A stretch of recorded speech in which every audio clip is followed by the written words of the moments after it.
Hey guys, Coach Adam talking to you again today here with Coach Sam and Aubrey, Sam's daughter, intern here at Team Elite Physique, and today we're going to go over optimizing your glute activation, making sure you can contract your glutes optimally, which is a hot topic right now, and we're also going to be covering intensifiers to maximize your time in the gym.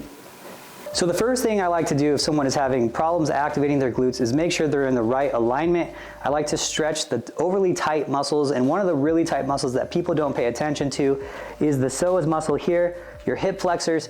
Because we sit all day long, that muscle is really, really tight, and that muscle is an antagonistic muscle group of the glutes. So it's the opposing muscle group. So if this muscle is really, really tight, it's gonna pull your back into more of an anterior pelvic tilt, more of an arch, and that's going to elongate the glutes and it's going to restrict optimal contraction. So the first thing I want to do is stretch those psoas out, and I'm going to show you a basic stretch here to relax those muscles before you go in to your glute work. So Aubrey's going to jump into it. A couple key things to do here.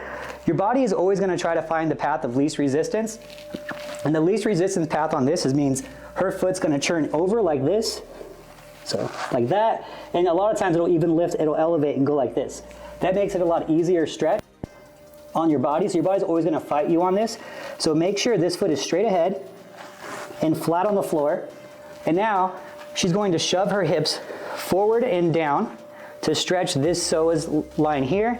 She's also gonna squeeze her glute and kind of shove her pelvic hips forward. So she's gonna shove her pelvic lining forward like this, grab her left hand and reach back with it, shoving everything this direction with her hand going this way, and then also putting her arm this way a little bit too, which is going to help to get that extra stretch. So that's one way of doing it.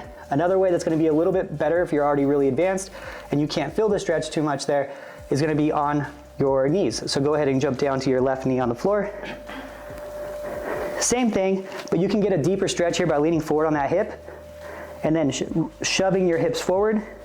And the same thing with your hand, the left arm goes back behind you. So that's gonna really stretch this muscle, and as you can see, it's opposing the glutes. If you can relax this muscle, you can optimize your glute contraction and get the glutes to be a little bit more activated.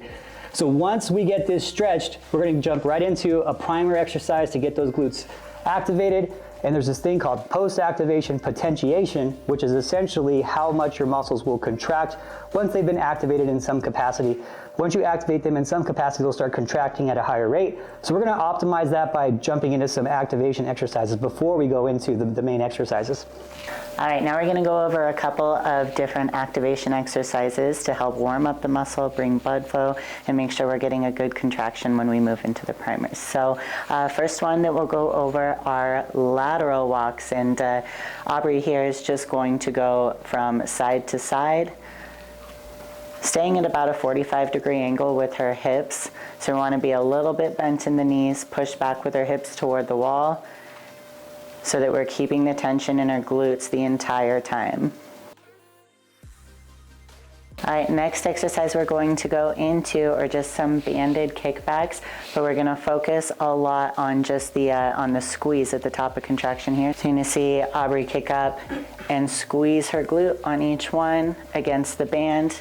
Here we're gonna go for 15 to 20 reps each leg, really focused on the contraction.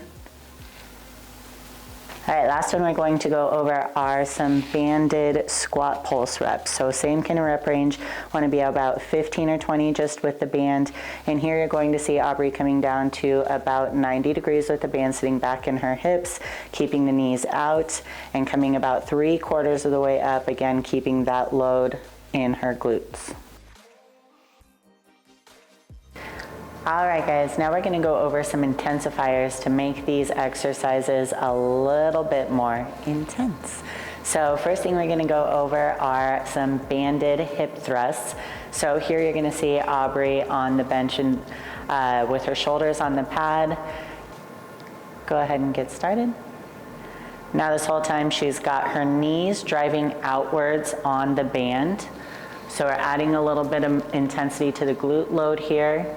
A thing that I see a lot at the gym is foot placement. You want to make sure that your knees are at about 90 degrees here. If your feet are too close to your body or too far away, you're going to be loading either your quads or your hamstrings. So for all of you who complain that you are feeling glute bridges in your quads, it usually means that your feet are too close to your body, and a simple adjustment by bringing your knees out to 90 degrees will help alleviate that. Another good way to add some intensity to these exercises, especially if we're doing banded body weight, is to add a banded abduction or clamshell at the top. So you'll see at the top of the glute bridge here, she's going to come back down into a glute bridge, and at the top, do a banded abduction. So it's like an alternating set where you're going bridge to abduction. In here, especially at body weight, you want to be high reps. So we're talking 20, 25 reps of each. Now, if you have a machine like this at home or at your gym, this is really cool because this pad actually tilts down, so it doubles as a reverse hyperextension, which we're going to go over with the band to, again, load the glutes a little bit heavier. So when you're setting up here, you want your hips to be right about at the end of this pad. And now you're going to watch Aubrey squeeze up here with her glutes, pulling her knees apart from each other to add that extra contraction with the band. Slow and controlled with these reps. This is one, when I write them into programs, I'll usually write to failure. So it will start out where you're probably doing 25, 30 reps and then kind of dwindle down as your body starts to fatigue. And then if you don't have a machine like this at your gym, you can do it on a regular flat bench. Just laying at the end of the bench and bringing your legs up in the same motion to contract the glutes. So in this exercise, you're going to be feeling this through your glute max. It's a big full part of your glute here. Big squeeze, contracting at the top of each rep. Thanks so much for watching, guys. I hope you learned a thing or two. If you have some questions on some muscles that you need help activating, please shoot them to the text. Keep those texts coming in. We answer them at least once a week. Thank you guys so much for tuning in.